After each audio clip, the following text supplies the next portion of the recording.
Our first blind item reads, when your weight loss shot is actually a steady diet of Coke and booze. It's a lot harder to say that you are going to quit taking the shot, Ozempic.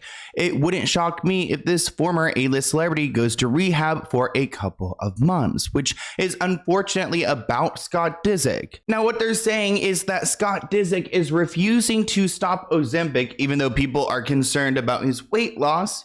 And the reason why he's refusing to stop Ozempic is because he's not actually on Ozempic at all, but they are alleging that he is using substances. This person commented, yikes, it looks like someone laying in a coffin with their eyes open. Okay guys, easy there, remember to be nice. This person commented, Scott Disick today is the same size and weight as Travis Barker, but we are used to seeing Travis at a healthy weight. When you are used to seeing someone bulkier, weight loss to a normal person can seem like an illness. So this person is arguing that Scott Disick, he's just lost the weight and we're not used to seeing him at this status. But this person argues that Scott's eyes literally look hollowed out though. I know that can happen with rapid weight loss regardless of how it happens, but he sure does look pretty sunken right now. Another person wrote, dude, that's more than just Coke and booze. Another person added, Scott's face doesn't look like Ozempic face. This is something else. We all know that Scott Disick has struggled with substances before, and he's also gone through a lot of trauma, losing his parents, and I mean everything else the Kardashians have put him through. So this is an interesting narrative that they are trying to push, that he's just addicted to the Ozempic and the, extreme weight loss effects, even though I think he probably can acknowledge that he doesn't look that great when he's got like really dark bags under his eyes. I mean, I don't think Ozempic does that. Reports write that the reality star had fans startled and worried over his lean frame and gaunt face after what appears to be a significant weight loss, as rumors swirl that he takes Ozempic. And it seems like a lot of people in Hollywood are taking Ozempic. Actually, I want you guys to comment below, do you know someone who is personally taking it? Because I know a few people and I feel like it's become very normalized. But an insider anonymously told Daily Mail that the public concern for Scott Disick's health has made him reconsider the weight loss medication, which another source previously alleged that he was taking. Scott recognized that he needed to stop taking Ozempic after seeing photos of himself and the public outcry over his weight loss, they claimed. He thought he looked good because he was thinner again, not realizing that this was not healthy. This article includes that plastic surgeons have recently warned of some unsavory side effects of the medication, including Ozempic face, which I wonder what is causing that. Like, is Ozempic causing people to maybe become thinner, but also to like age quicker? I mean, I don't think it's a reverse age effect if it's Ozempic face. It doesn't sound great. Scott Disick has sought help after these paparazzi photos of him were blasted online. In mid-March, TMZ posted these photos of Scott having dinner with friends, and the concern for his appearance became the topic of an online discussion. And because Scott used to look like this, and now was looking like this, fans were concerned that he was either going through some sort of illness or had turned to using drugs. The Daily Mail has reported that Scott was allegedly using Ozempic to get rid of his dad bod, and if that is true, I mean, I can understand that. Because of all the buzz and concerns surrounding Scott's new look, he actually turned to a nutritionist for help. And just a few weeks after the photographs released by TMZ, this is what Scott is looking like now, which, I mean it, you can't deny he does look a lot happier and healthier. I am obsessed with fragrances, and my obsession has only gotten worse by discovering new scents and after getting so many compliments on how good I smell. But before I commit to buying anything full size, I like to test it out through my Scentbird subscription. You'll be able to choose a new designer fragrance each month. I also love their packaging. You can open up the case to reveal the vial, and as you guys can see, you get a lot of fragrance with each scent, so it goes a long way. It's the perfect size to throw in your bag or in your pocket, and when you're ready to spray, just twist the knob and there you go. Let's talk about the scents I received this month. The first one is from Yellowstone, and it is titled Ride Reserve. It's become my go-to scent for daytime wear, with notes of shaved citrus, crushed pepper, smoked vanilla, and blends of wood.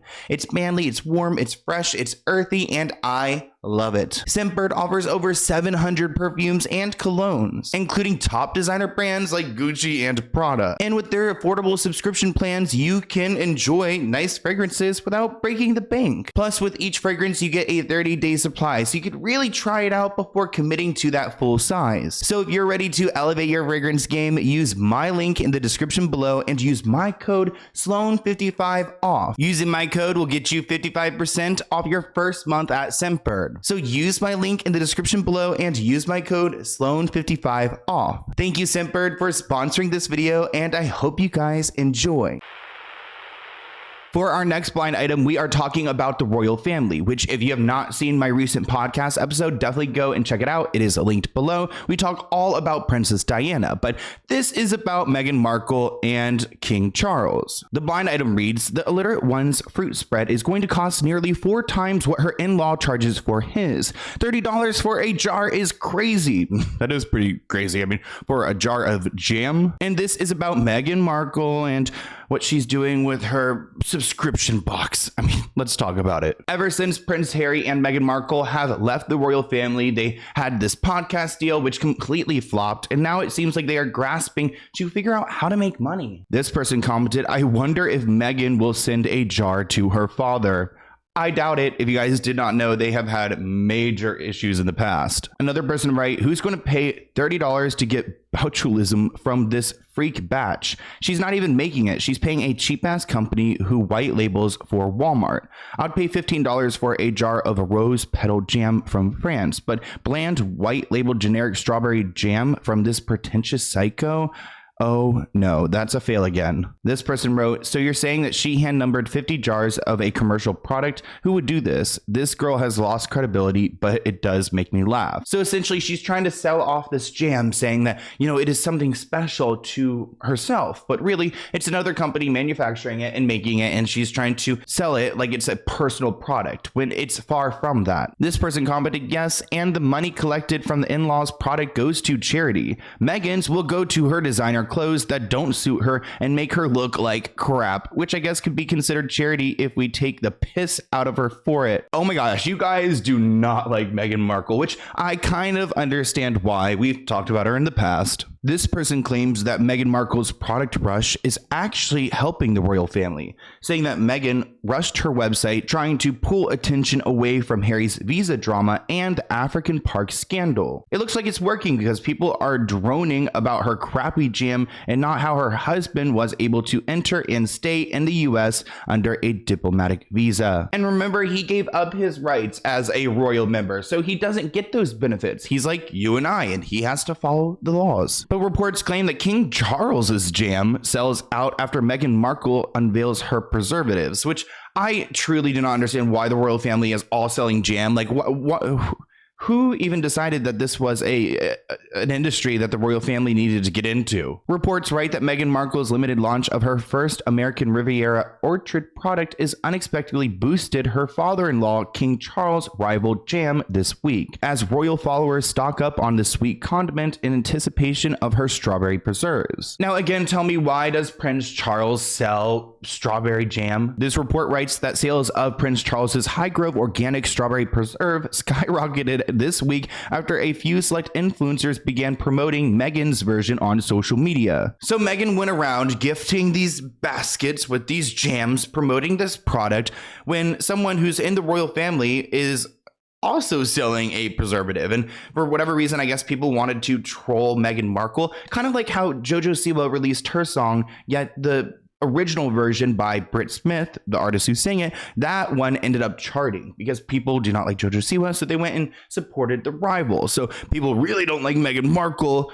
I don't know why they like Prince Charles, but they like him enough to go and buy his jam. Now, Meghan's brand is driven by a Central California identity. Its name is referencing to Santa Barbara's destination as the American Riviera. That's where she and her husband, Prince Harry, went on to go and settle down. Also, part of the reason why he's in trouble because he's living in the United States, but he doesn't want to give up his citizenship in the UK, so he's now breaking the law by staying here past 6 months, which is what his visa would allow. Meghan Markle's first product release from her new lifestyle line, American Riviera Orchard, seems to be another flop in the long list of abandoned Sussex ventures. She first announced the brand in March and is now apparently selling jam. The website features nothing about how much the jam is or where to buy it, but more promos started with only 3 friends being sent the jam and taking to Instagram to post about it. Fashion designer Tracy Robbins, wife of Paramount Pictures president and chief executive, posted about the jam saying, saying, "Breakfast, lunch, and dinner just got a little sweeter." Argentinian socialite Delfina Blacker, wife of Prince Harry's polo-playing friend Nacho Figueres, also posted, "Strawberry jam makes me happy, and I heart your jam at American Riviera Orchard." Thank God Delfina told us it was strawberry jam, considering the packaging doesn't say anything about what kind of jam or what kind of product we have. Instead, it was criticized for being pretentious, with the label just saying the brand name and making sure to show what number bottle it is out of how much to give off this idea that there were 50 PR packages sent. Meanwhile, only 3 people posted about it. Parenting campaigner Kelly posted the jam in a bowl of lemons to match the aesthetic of the brand video, which Meghan dropped, where she was in the kitchen working next to a bowl of lemons. The drop is already being criticized because it seems like a quick cash grab, as it's just advertised as jam from Montecito, so on what basis should consumers buy it? Who even knows if Meghan sent out 50 of these? I could totally see her faking it just to try to create this campaign and get people raving about this product. I mean, again, it doesn't even say that it's strawberry flavored. I would hope it would have some, ingredients listed somewhere, some nutritional facts, maybe some allergens, because that could quickly become problematic. And maybe the jam will turn out to be amazing. Maybe it will end up giving people food poisoning. But either way, there's some real drama going on here between Prince Charles and his jam and Meghan's jam. I mean, I almost want to try a taste test because I didn't know the royal family were known for their jams. What does Meghan Markle know about jam? This brought up the fact that King Charles began selling products such as jam from the Duchy of Cornwall estate in the 1990s, but 100% of the proceeds go straight to charity, and not to mention, the jam is affordably priced at less than £3. And again, the product itself has no information, and Meghan has no history of being some sort of Nara Smith type farmer, so on what basis are consumers supposed to buy this? Is Meghan trying to sell this idea of American royalty? Well, local farmers are already calling her out. Carrie Claspy, an organic farmer who runs the Malibu Fig Ranch and supplies to top chefs, said that Meghan needs to be diligent about using the name America Riviera, a nickname for the posh Santa Barbara region, which includes Montecito. She said, "If you're calling it American Riviera, you really ought to be sourcing ingredients grown in Santa Barbara. Otherwise, you're going into the wholesale dump in downtown LA, where all the produce comes up from Mexico or Chile. The kitchen should be there, unless they are just putting their name on it and getting it made wherever, or getting it pre-made, and then it's hype." Maureen Claffey, who owns Red Hand Canary in Carpinteria, California, said, "California is strict about us putting on our sign that we grow what we sell. In order to sell strawberry jam at the farmer's market, you have to have grown the strawberries." For our next blind item, we are talking about Travis Scott, someone who is Kardashian adjacent because he shares a kid with Kylie Jenner. It reads, "When we discuss grooming, we don't discuss the A-list do nothing while people died around him rapper Holy when he was in his early 20s hooking up with the illiterate celebrity with bad taste in men who was a junior in high school. Some say she was a sophomore, and this is allegedly about Travis Scott hooking up with a high schooler, a 15-year-old Ruby Rose." Now, I want to reiterate to you guys that this is all alleged. These are blind item breakdowns. Blind items are little pieces of gossip that are typically from someone who's anonymous, and it's not necessarily fact, but a lot of times you'll see we'll make a video with a blind item breakdown, and then a few weeks later we learn that it actually ended up being true. So who knows? This person commented, "Men like him, Travis Scott, date girls that age because no legitimate woman his age would give him the time of day." This person commented, "Or at least put up with his BS or let him run things," which I would totally agree. I mean, watching him in that interview with Kylie Jenner, it seemed very difficult to communicate with him, let alone have a conversation, hang out. I mean, he just doesn't seem like a great vibe. What are my dog's names? Norman. Okay. Lady. Lady? Or like something with an L. Norman. And Baby, there's 4. You got 1. I know. Cause it's a girl, pretty, or like, what's her name? Her name's Bambi. Bambi. Okay. And then The what's... babies. Oh, definitely. So it's Normie, Bambi. Yeah. Here's another comment about the Ruby Rose situation. They acknowledge that Travis Scott was 22 and she was 16. But other reports suggest that he could have been 21 when she was 15, which is just weird. I mean, what does a 21-year-old want to do with someone who's 15? Now, this article claims that online detectives were able to put together some receipts, and they found out that Travis Scott had once upon a time been with Ruby Rose, who is a model influencer. In an interview that Ruby Rose did on Vlad live TV, she brought up some allegations that she had messed with Travis. And she said, yes, when I was younger, but the model seemed very uncomfortable when she answered the question. She even asked the interviewer, should I do this? Should I be talking about this? Ruby is currently 22 years old, and there were tweets from her back in 2014, 2015, when she was just 16 years old and in high school at the time when Travis was 21. This person wrote, I don't know why people don't bring this up more, but now everyone is going to go digging into his past.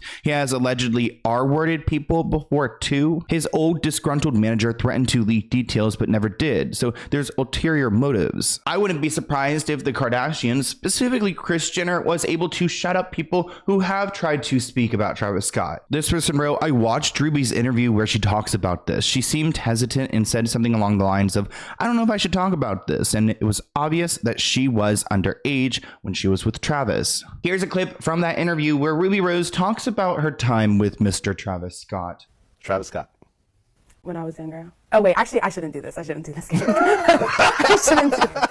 I shouldn't do this game. I just got a few more names. Should I do this game? Oh wait, let me see. Because I'm going to take the ones I don't know. Okay, when you were younger. Yeah, when I was younger. Okay. Shout out to Travis Scott, one of the monsters out there in music right now. Definitely. And shout out to his new baby. Yeah, beautiful. And his beautiful wife. Beautiful lady. 21 Savage. When I was younger. Oh wait, how many more are left? No, that's it. Okay, cool. Good. All right. That wasn't bad. So you admitted to two of them, Travis Scott and 21 Savage when you were younger. Okay. It's not too bad. Yeah. Yeah. You pick some strong, you know what I mean? And I was with them like a long time ago, like. Yeah, well, you're 21. It couldn't have been that long ago. I'm just kidding. No, I mean, I don't know. At least I hope so. Now, I think there's no denying there's something really wrong about this answer and her comfortability. And I think there might be an opportunity for us to do a deeper dive in a video. So comment below if you guys want me to talk about this Travis stuff. I mean, you guys could always send me video ideas and receipts at SloanWellKnown@gmail.com. For our next blind item, the A-list everything in her mind, Jennifer Lopez, yelled at a photographer for taking photos of her with wet hair and not wearing makeup. She only likes to be seen in full makeup and fully filtered. So J-Lo was supposedly mad the paparazzis had caught her when she wasn't fully ready, which is not the paparazzi's fault that you went out with wet hair and no makeup on. This person wrote, quit complaining, Jenny. This is you now. Another person writes, say what you will, but J-Lo is a testament to how far you can go up in the entertainment industry just on fumes. This person has a conspiracy. They feel like the powers, the elite, are trying to throw J-Lo under the bus like they did Diddy. The Daily Mail put out an article titled How Jennifer Lopez Has Fallen from Grace Due to Bonkers Documentary, Lack of Tour Sales, and Album Debuting at 38. Supposedly, they did the same thing to Diddy before he got raided. And while I will acknowledge Diddy is really bad, I don't think that's like a witch hunt and they're throwing Diddy under the bus. I think he's fully responsible for what he's done. And I don't know if J-Lo has done anything nearly as bad as Diddy. But articles read that Jennifer Lopez dresses for comfort in platform Uggs. The actress and singer paired the tan boots, which have regained popularity over the last year, with a black loungewear set. And I wonder if she had paid people to go and write this article, to go and take photos of her, and then she's like, you know, copying an attitude. Like, why are you trying to give us an attitude when you called us to come here and take a picture of you to write an article? Now, maybe this is an attempt to make J-Lo seem more likable. She's wearing sweatpants. She's more relatable. She's in her Uggs. She's got wet hair. Maybe she is Jenny from the Bronx. But either way, I am paying very close attention to how her PR team is handling this scandal and all these people disliking her, because it seems like on social media they found a way to go and try to combat some of the what they would say is hate. So J-Lo posted this week. Let me tell you something, girl. The whole internet is like canceling J-Lo, and she's over here like la la la la la la la la la la la la la la. Tonight we gonna be it on the floor. Like, she is living her best the Lululand. There is something going on in the comments, and fans believe that it's her team trying to kind of clean up her image a little bit, bitch. Hundreds of messages like this that says, well, I work at the restaurant where I had dinner today.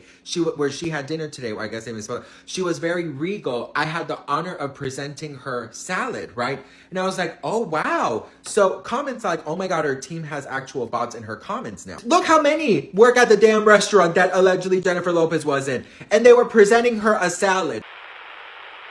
Now for our final blind item, you guys know I went to Coachella for weekend 1 and I saw Lana Del Rey because she's my favorite artist, and Billie Eilish came out. And I'm glad I went weekend 1 because weekend 2, Camila Cabello came out, which you guys may have seen my video about some of her problematic tweets in the past. If you haven't, definitely go and check that out. But let's go ahead and break down this blind item. Even with the label paying for her guest spot appearance, the foreign-born illiterate singer couldn't even convince her collaborator to come to the desert to be on stage with her, and the A-list singer who invited her barely even knew the song, so she just had to stand there and watch. It was a bust. And essentially this is about Camila Cabello and Lana Del Rey and how Camila didn't even know Lana's music. Like, please get off stage. Now Lana shocked the crowd at Coachella on Friday night by bringing out Camila Cabello for an energy shifting performance of her hyper pop single I Love It. If you guys have not heard Camila's new song, it is titled I Love It, and it sounds a lot like Charlie XCX, very hyper pop, very different than what we're used to hearing Camila sound like. Now Camila said, "This was an honor for me. You're one of my favorite artists of all time. Thank you so much."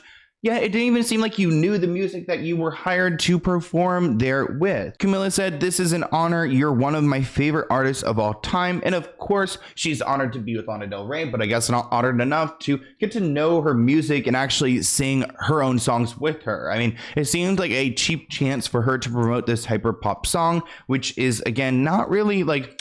Some people love it, some people hate it. It's not a song that everyone is about. So it kind of took away from Lana's set.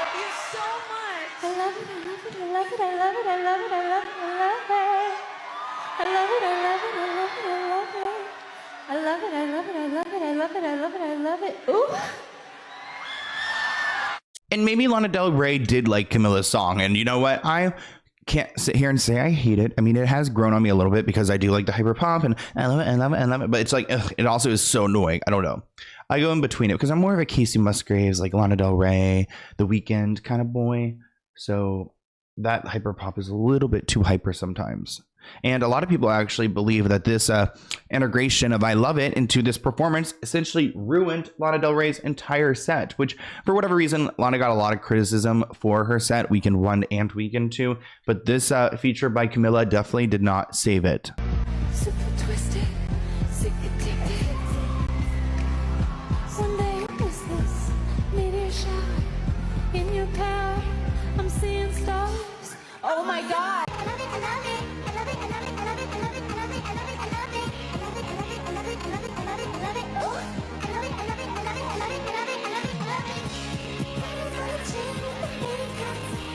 This person commented, "So random, and I couldn't agree more." This person said, "It's the worst music ever." Wow, Christian, that's the worst music he's ever heard. Another person wrote, and I agree with this, "Totally ruined the vibe. Also, Camila just vibed to pre-recorded audio most of the time. She didn't even sing.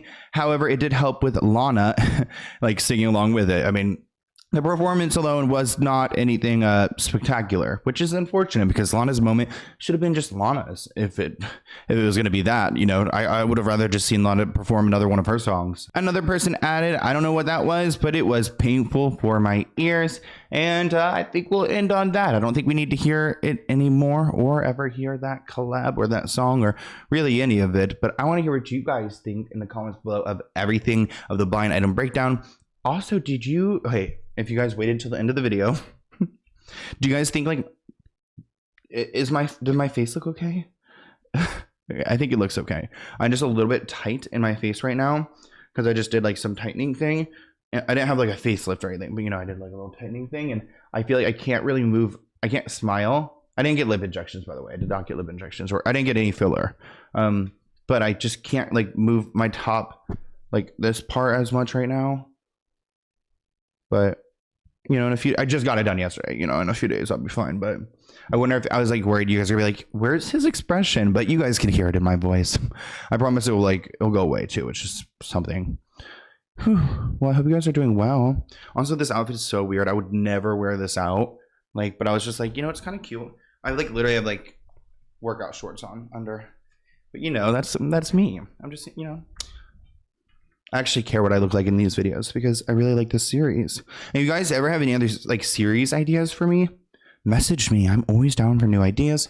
I want to do the cease and desist series. I want to do more But I got some big stuff coming out this year too. So yeah, there's gonna be a lot happening. So I'm excited for more and more content. I'm glad you guys enjoy it. And I'm still like, I can't believe that we hit 1 million subscribers. So thank you all, and I'll see you in a new video soon. Go watch that podcast I posted yesterday, and I'll see you in Blind Item Breakdown next week. I think it'll be number 13. Ooh.